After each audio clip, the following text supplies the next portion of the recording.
Hello, I'm Matt Williams from Winemakers Academy over at winemakersacademy.com. Today we're going to be talking about the equipment required to take this wine kit from a bag of grape juice concentrate into a full-blown wine.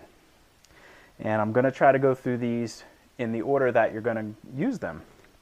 So to start off with, I want to point out that the kit, you're going to need a sanitizer and cleaner for all of this equipment.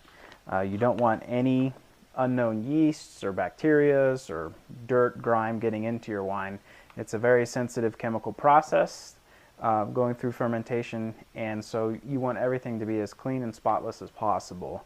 And this attention to detail will lead to much better wines in the end. So to get started with, we're going to talk about this bucket here. This is the primary fermenter. And this is a 6-gallon, a little bit more than 6-gallon bucket. This will make 6 gallons of wine, but we need a little bit of headroom for the action that's going to take place during fermentation. One thing to note about this bucket is that it is made of a food-grade plastic. This isn't just like a regular bucket from the hardware store. This is the lid, often sold separately. It comes with a hole in the top with a little rubber gasket.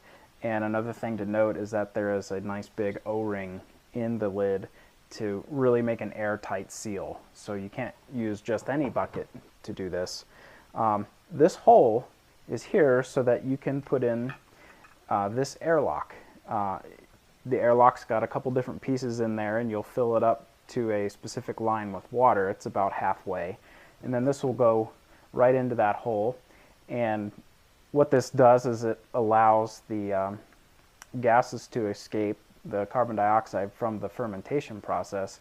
It allows that to get out, but it keeps oxygen from going back in. So we can reduce any exposure of the wine to oxygen and preserve that flavor that we're looking for. The next piece of equipment that we'll talk about here is the carboy, and this is a glass carboy. They also come in plastics. I wanted to go with glass, and this is where after the primary fermentation is over, this is where the wine will go for a couple of weeks. This too you'll need a plug to go into the carboy. It also has a hole in it so that you can, once your wine is in there, you can have your airlock go and fit nice and tight. To get all of this clean with your cleaning solution, you'll need a carboy brush, and it's got a nice big bend in it so that you can take it down and scrub the bottom and get the shoulders of it and everything. Just get everything nice and clean there. I do have a second brush here, and this is a bottle brush. A bit different shape, and you can see it would be a lot easier to clean out a bottle with this brush here. And so we'll get to that in a minute. But in order to get the wine from the primary fermentator to the carboy here, we'll use a racking cane. And this is just a bent tube here, and it's got a special end on it that lets wine kind of come down and then up through. And this is to help you reduce the risk of picking up sediment that might collect in the bottom, or that will collect. This racking cane gets connected to a tube so that you can go from one to the other. And that's how we transfer the wine from one container to the other. Once the wine is in the carboy, we'll use a wine thief. This is a long tube that's got a valve on the bottom of it here. And what you would do is open up the carboy. This goes down inside. The tube will fill with wine, and then you can pull up on this tube and the wine will stay in there. And this is for testing purposes. So the wine thief can be used to pour into this testing jar here. And we will use a hydrometer to measure the specific gravity of the wine. You can also use the specific gravity to determine your alcohol content, and there's a specific range that you want your specific gravity in to know that it's ready to bottle. And be careful with these. These are pretty fragile. They're made out of glass. This particular wine thief has been made big enough around so that if you wanted to, you could pull up your wine sample and put your hydrometer in the wine thief and take your measurement from there. And then you would touch this valve to the neck of your carboy and put your sample back into the wine. And you know, there's some people that like that idea because there's less waste, but then there's also an argument that if this wine thief isn't perfectly clean, you'll be putting contaminated wine back into your carboy. So that's a personal judgment that you have to make. And if you feel like you've cleaned it well enough, then go ahead. A lot of people like to just pull out that little sample and go ahead and taste it to see what the wine tastes like as it progresses through the winemaking process. While you've got a sample out, I've picked up some additional testing to do. These are pH strips so that you can get the pH level of the wine.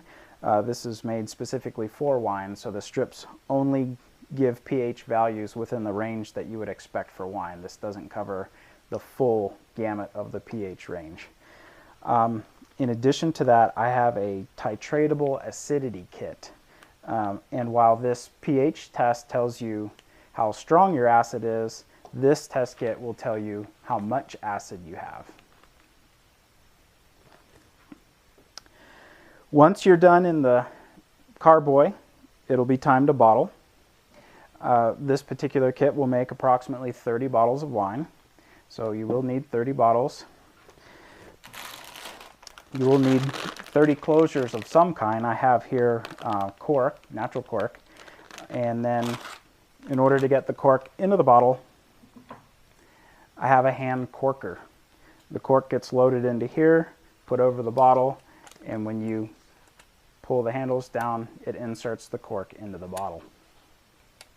And this is really what it takes to get your wine from a kit into a finished product.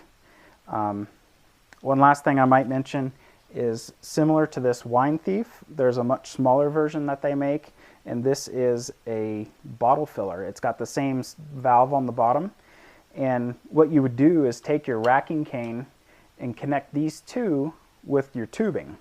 So the racking cane would go into the carboy, and you would siphon the wine off into the bottle, and your bottle filler would go in here, the little valve on the bottom.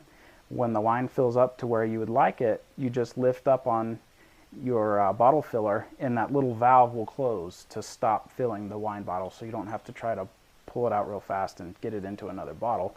It stops the flow. And this is really the basic equipment that's required to make wine. Of course, there's a lot more equipment that you can buy. There's more gadgets, there's more testing, all sorts of things that you can get, but this is what's necessary at a minimum. Thanks for watching, and if you'd like more, stop by the Winemakers Academy over at winemakersacademy.com.